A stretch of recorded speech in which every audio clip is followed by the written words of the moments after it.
Karen and Denny Vinar were just kids when they met in 1957, but their connection was undeniable. Dennis was probably the most handsome boy in school. She has a loving heart and just fun to be around. The childhood sweethearts dated for 2 years, but everything changed when Karen learned she was pregnant at just 15 years old. I was devastated. The couple made the painful decision to give up their daughter. I did have a photo taken when she was 2 hours old, and that was the only remembrance that I had of her. Their lives began to branch in different directions, but their bond remained deeply rooted. And Denny could never shake the one that got away. In those 53 years, I did not stop thinking of Karen. So he took to social media to try and find her. I pressed search, and there she was, and I said, "That's my lady." Well, I was excited to hear from him, and it just made my heart feel warm and fuzzy. They took a chance and decided to meet face to face, reunited by love that withstood time. She pulled up, and she just ran around, and she jumped on me, and I said, "Sweetheart, they're home." Well, if that wasn't beautiful enough, just 36 hours after holding each other in their arms after all those years apart, Denny and Karen knew they never wanted to let go, and they're still holding on tight. Denny and Karen join us from their home in Northville, Minnesota. Welcome. Oh, my goodness. You have me in full tears here. I am just so moved by this. Denny, they say that when you fall in love as a teenager or as a young person, that you really don't know love. But clearly you did. And all those years later, it never died. How do you describe that yearning and that feeling, Denny? It's just, it's undescribable, the feeling that I had for her since, 1957. You never forgot her. And Karen, when he tracked you down at your job and he left his number with the receptionist, you called him back in 10 minutes. You didn't waste any time. What was that feeling like when you saw the number and now you find yourself calling him back? My first thought was that he had somehow had some connection with our daughter that we had placed for adoption some 53 years ago. So I called him back immediately thinking that that's what I was going to find out. But in fact, he had just found me on LinkedIn. I love it. Love on LinkedIn. Who knew? Denny, you texted, you spoke on the phone for just, I think, a week, and then you caught up, and then you made the decision to see each other in person. What was it like when you saw her get out of that car? My heart just skipped a beat. She just jumped on me, and I just said, "Baby, you're home." Oh. Oh. Denny, you know what? I just want to move in with y'all. I just want to live with you and hear the story. You can tell me the story every night. 36 hours later, the two of you were married. What did you tell friends? What did you tell people who knew you? We texted and talked on the phone several times a day, every day.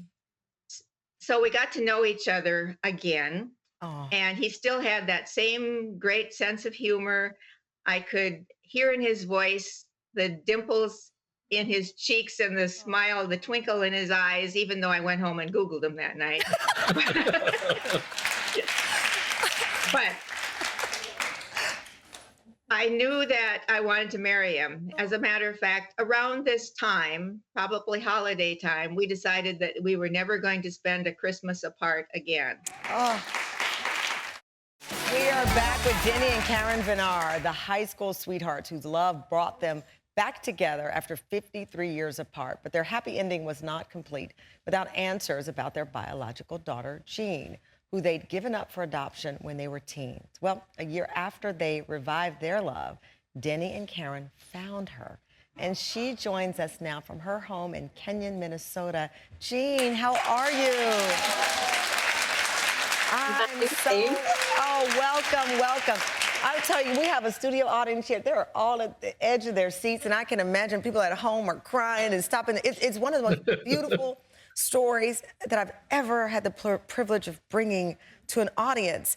Denny and Karen, a year after the two of you were married, as I understand, you contacted the adoption agency and decided to try to reconnect with Jean. You said you wrote her a letter. Jean, you were 54 years old when you were reunited with them. What was that like for you to know that they'd found each other, but they needed also to find you? It was a really wonderful letter that I received from them. It was beautifully written, and the only thing I could think about was, oh my gosh, they're married, because I, was fascinated and overjoyed that the two people that brought me into the world were together and that they were married. It was really awesome. I wasn't always super curious about things, but once I read the letter from them, then of course I wanted to meet them. It was important to meet them and know a little bit about where I came from and who I looked like, and just learning. I wanted to hear stories. Then I wanted to know more about the family and family history.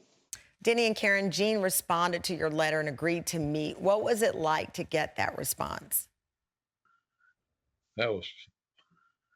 I get choked up now.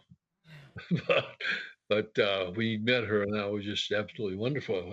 And the letter was very touching, very emotional for us.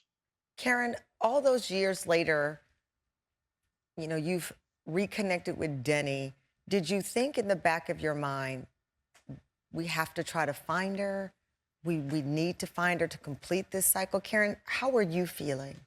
The curiosity, and I still wanted some answers to know, what did she look like? Who did she look like? What is she doing? Is she married? Does she have kids? Do we have any grandkids?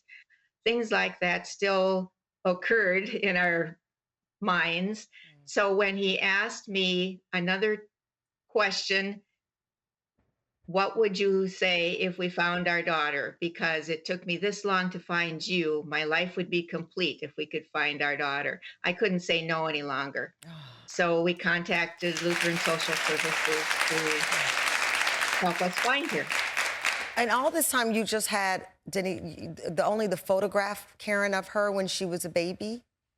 I had the photograph that was taken of her in the hospital when she was just a couple of hours old, and I named her Denise Deanne after Dennis.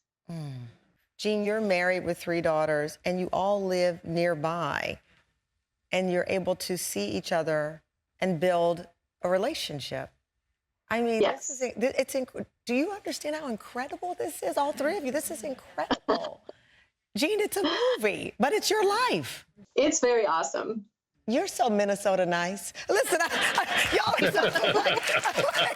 You are so polite. I mean, my jaw is on the ground from this story. Are you amazed by their love story and this journey, Jean? Oh, of course. I'm sometimes over at their house and they just impromptu start dancing in the kitchen while they're making dinner. And I love that. That's awesome. Oh my God.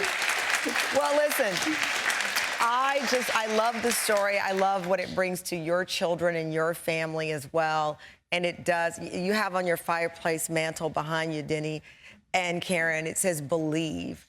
And at the end of the day, you believed in love, and it's brought all 3 of you together. Thank you so much for joining us with your story. Thank you. Thank you.